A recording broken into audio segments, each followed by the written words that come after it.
২০ মাসের দীর্ঘ রক্তপাত, ধ্বংসযজ্ঞ ও মানবিক বিপর্যয়ের পর প্রথমবারের মতো গাজায় যুদ্ধ শেষের ইঙ্গিত দিলেন দখলদার ইসরায়েলের প্রধানমন্ত্রী নেতানিয়াহু। রক্তপিপাসু এক নেতার মুখে এমন কথা কেবল অবাকই করে না, সন্দেহও জাগায়।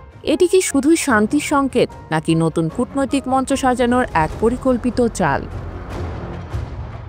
ইসরায়েলের চ্যানেল 12 জানায়, নেতানিয়াহু গাজা যুদ্ধ শেষ করতে চান, তবে তিনি এমন কিছু শর্ত দিয়েছেন যা হামাসের পক্ষে মেনে নেওয়া প্রায় অসম্ভব। প্রতিবেদনে আরও বলা হয়, তিনি এখন যুক্তরাষ্ট্রে যেতে আগ্রহী, যেখানে গাজা পরবর্তী রাজনৈতিক সমঝোতার বিস্তারিত আলোচনা হবে। তার এই অবস্থান পরিবর্তনের পেছনে যুক্তরাষ্ট্রের চাপ, মধ্যপ্রাচ্যের কূটনৈতিক পুনর্বাসন ও আরব দেশগুলোর সঙ্গে সম্পর্ক স্বাভাবিককরণের প্রচেষ্টা কাজ করছে বলে মনে করছেন বিশেষজ্ঞরা।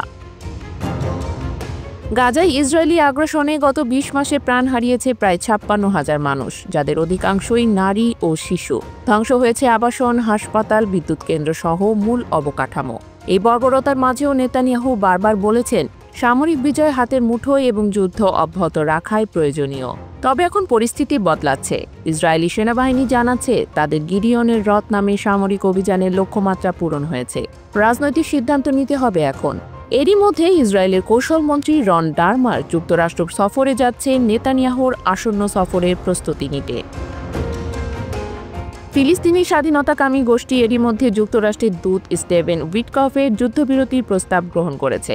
এতে ছিল স্থায়ী যুদ্ধবিরতি, গাজা ইসরায়েলি বাহিনীর সম্পূর্ণ প্রত্যাহার, মানবিক সহায়তা এবং আন্তর্জাতিক পর্যবেক্ষণে বন্দি বিনিময়। তবুও নেতানিয়াহু এখনও ধাপে ধাপে বন্দি মুক্তির মডেলেই অনড় রয়েছেন, যা যুক্তরাষ্ট্রের সামগ্রিক চুক্তির বিপরীতে।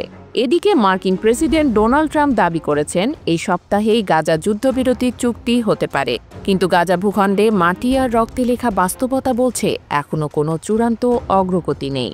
যুদ্ধবিরতির সম্ভাবনা যতই জোরালো হোক না কেন, ২০ মাসের দখলদারিত্বের ক্ষত থেকে গাজা কি আদৌ ঘুরে দাঁড়াতে পারবে?